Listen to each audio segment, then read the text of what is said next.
కూటమి ప్రభుత్వం వచ్చాక సో మీకు ఎలా అనిపించింది? అంటే 12,000 కోట్ల రూపాయల అభివృద్ధి కార్యక్రమాలు ఈ రాష్ట్రంలో జరుగుతాయి. కానీ అవి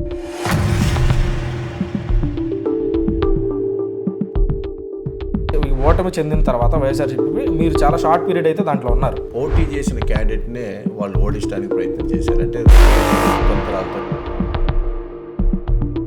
జనసేన పార్టీకి వచ్చిన తర్వాత మీకు ఎలా అనిపిస్తుంది?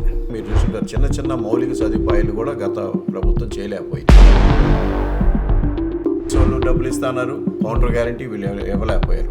నాబార్డు వాళ్ళు డబ్బులు ఇస్తున్నారు, కౌంటర్ గ్యారంటీ వీళ్ళు ఇవ్వలేకపోయారు. ఆ విధంగా ఈ రాష్ట్రానికి దాదాపు 30 నుంచి 40 కూటమి ప్రభుత్వం వచ్చాక అసలు మీకు ఎలా అనిపించింది?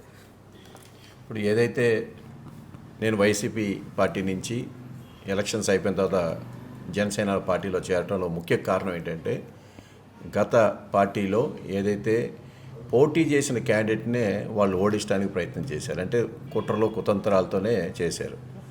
ఓకే.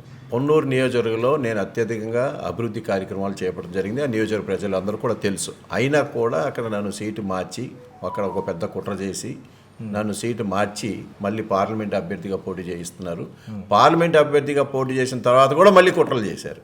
అంటే ఎంత దారుణమైన విషయం అంటే, ఇంతకన్నా మోసం ఇంకోటి ఎక్కడా లేదు. అందుకనే రెండోది, జనసేన పార్టీ చూసినాక ఇవాళ 100% స్ట్రైక్ పర్సెంట్ సాధించడం జరిగింది. పవన్ కళ్యాణ్ గారు ఏదైతే ఇవాళ ఈ రాష్ట్ర రాజకీయాల్లో మార్పు రావాలని ప్రజలు కోరుకున్నారో, నేను దానికి అనుగుణంగా నేను కూడా మారాలి అనే ఉద్దేశంతోనే జనసేన పార్టీలో చేరడం జరిగింది. సార్, ఇప్పుడు 2024లో వైఎస్ఆర్సీపీ ఓడిపోయింది. అంతకుముందు వైఎస్ఆర్సీపీ ఓటమికి కారణమైన ఏకపక్ష ధోరణి ఎవరైతే జగన్మోహన్ రెడ్డి వహించారో అదే ఏకపక్ష ధోరణిలో వెళ్తున్నారని చెప్పి అవంతి శ్రీనివాస్ గారు అయితే ఇప్పుడు అంటున్నారు. నిజంగానే మీరైతే ఓటమి చెందిన తర్వాత వైఎస్ఆర్సీపీ మీరు చాలా షార్ట్ పీరియడ్ అయితే దాంట్లో ఉన్నారు. అప్పుడు కూడా సేమ్ ఇదే ధోరణితో వెళ్తున్నారో దాన్ని చూసి మీరు బయటకు వచ్చారా? ఎటువంటి సందేహం లేదు. ఏదైతే అవంతి శ్రీనివాస్ గారు చెప్పారో, లేదా ఇవాళ ఎక్కువ మంది వైసీపీ లీడర్స్ అందరికి కూడా వీళ్ళు ఒకటే భావన. అంతకుముందు ఎట్లా జరిగింది, ఇప్పుడు కూడా అదే జరుగుతుంది. వన్ సైడెడ్గానే నిర్ణయాలు, సమిష్టి నిర్ణయాలు లేవు, ఒక ఆలోచన విధానం లేదు. సో ఎవరు మంచిగా చేశారు పార్టీ కోసం, ఎవరు కష్టపడ్డారు, ఎవరు వెన్నుపోటు పడిచారు, పార్టీకి నష్టం చేసిన వాళ్ళకే తగిన ప్రాధాన్యత ఎక్కువ ఉన్నది ఆ పార్టీలో. దానివల్ల నేను బయటికి రావడం జరిగింది. పార్టీకి ఎవరు నష్టం చేకూర్చేవాడికి ఎక్కువ ఇంపార్టెన్స్ ఉంది. సో జెన్యున్గా పనిచేసే వాళ్ళకి ఇంపార్టెన్స్ లేదు. అది స్పష్టంగా నా విషయంలోనే జరిగింది కాబట్టి నేను చెప్తా ఉన్నాను. మీరు ఇప్పుడు జనసేన పార్టీకి వచ్చిన తర్వాత మీకు ఎలా అనిపిస్తుంది?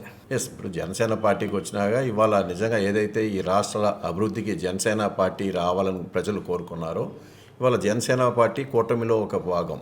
సో కూటమి ప్రభుత్వం, ఇవాళ ఈ ప్రభుత్వం వచ్చినాక మీరు చూసుంటారు, చిన్న చిన్న మౌలిక సదుపాయాలు కూడా గత ప్రభుత్వం చేయలేకపోయింది.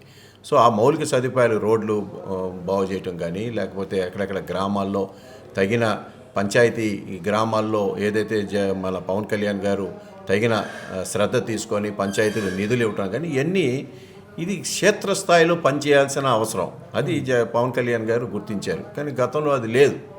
గతంలో పంచాయతీలకి డబ్బులు ఉండేవి కాదు ఏ పని చేయడానికి కూడా. సో ఇవాళ ఏదైతే జనసేన పవన్ కళ్యాణ్ గారు కూటమి ప్రభుత్వంలో ఉన్నారో, కూటమి ప్రభుత్వం అనుగుణంగా ఆయన పనిచేయడం జరుగుతూ ఉంది.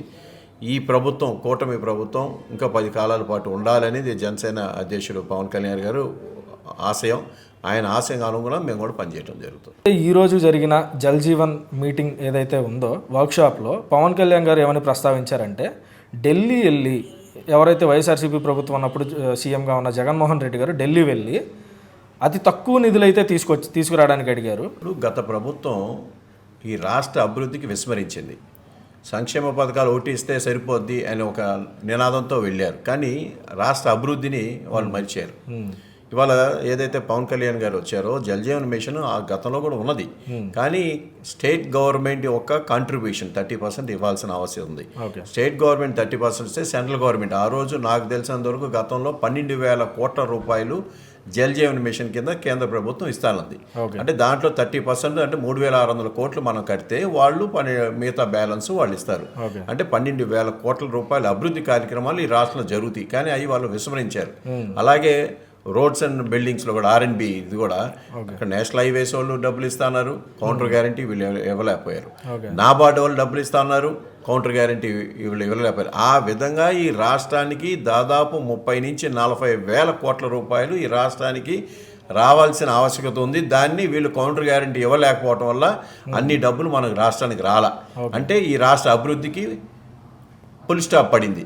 అది కేవలం వీళ్ళ యొక్క అసమర్థత వల్లే ఇదంతా జరిగింది అనేది ఇవాళ చాలామంది కూడా గుర్తిస్తూ ఉన్నారు. అంటే మేము ఆ రోజు ఏదన్నా అడిగితే ఫండ్స్ లేవు, ఎందుకు లేవంటే సంక్షేమ పథకాలు ఇచ్చేశారు. సంక్షేమ పథకాలు పేదలకు ఇవ్వాల్సిందే, కానీ దానికి తోడుగా ఈ రాష్ట్ర అభివృద్ధి కూడా సైమల్టేనియస్గా జరగాలి. కానీ వాళ్ళు దాన్ని విస్మరించారు. సరైన ప్లానింగ్ లేకపోవడం వల్ల ఇది జరిగింది. పవన్ కళ్యాణ్ గారు ఇప్పుడు ఫండ్స్ చేస్తున్నారు కదా మరి. ఎస్, అదేనేది ఇవాళ కూటమి ప్రభుత్వం కౌంటర్ గ్యారంటీ ఇస్తున్న వల్ల మనకి పైనుంచి డబ్బులు వస్తూ ఉన్నాయి. సో దాన్ని యూటిలైజేషన్ చేసుకోవాలి మనం. వాళ్ళు యూటిలైజ్ చేయాలి, మనం యూటిలైజ్ చేస్తాం. ఇప్పుడు పవన్ కళ్యాణ్ గారు 1 కోటి కుటుంబాలకి వాటర్ అందించాలి, ఆరోగ్యకరమైన నీళ్లు నాణ్యతతో వాటర్ అందించాలన్నారు. నిజంగా అది సాధ్యమైద్దా? జల్ జీవన్ మిషన్ ప్రకారం ప్రతి ఇంటింటికి కుళాయి ఇవ్వాల్సిన ఆవశ్యకత సెంట్రల్ గవర్నమెంట్ స్కీమ్ అది. సో దాన్ని మనం ఫండ్స్ వస్తే 100% దాన్ని సాధ్యపడింది. ఎందుకు సాధ్యపడదు? డబ్బులుంటే ఏ పనైనా అయింది.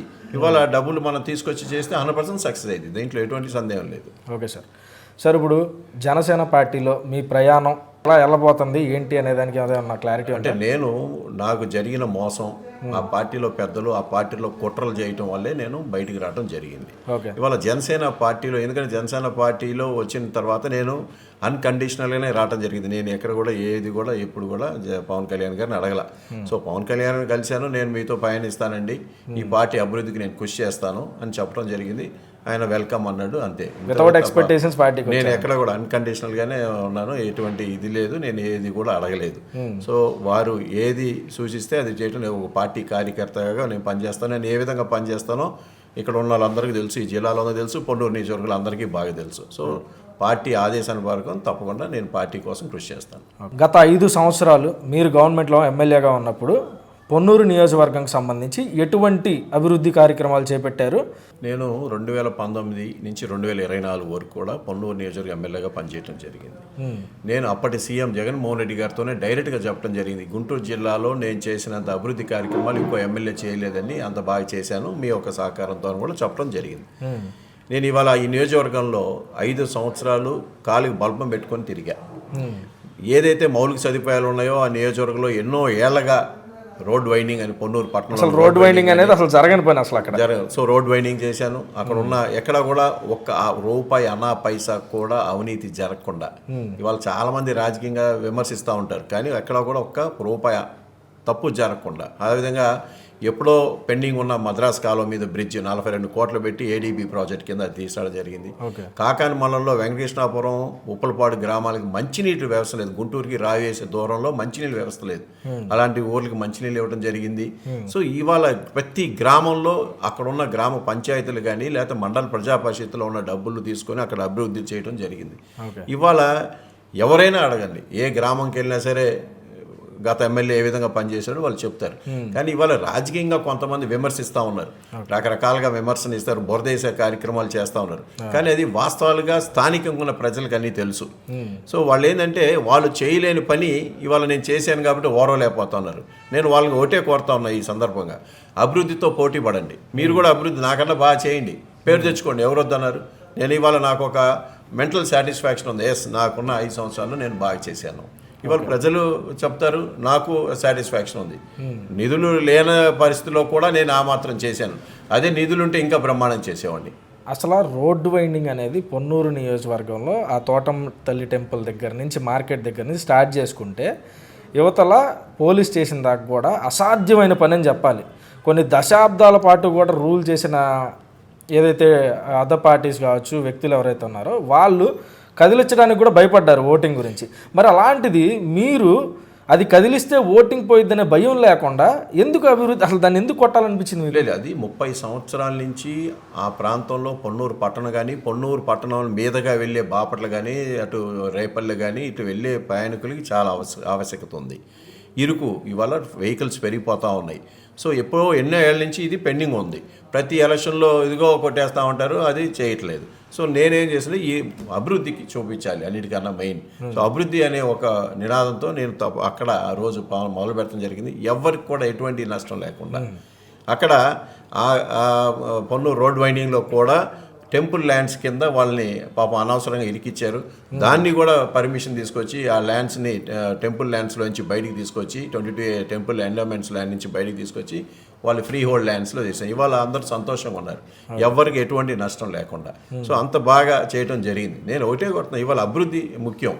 ఇవాళ ఎవరు ఎన్ని మాట్లాడినా ఎన్ని చేసినా సరే అల్టిమేట్గా మనం చేసిందే గుర్తింపు ఉంటుంది.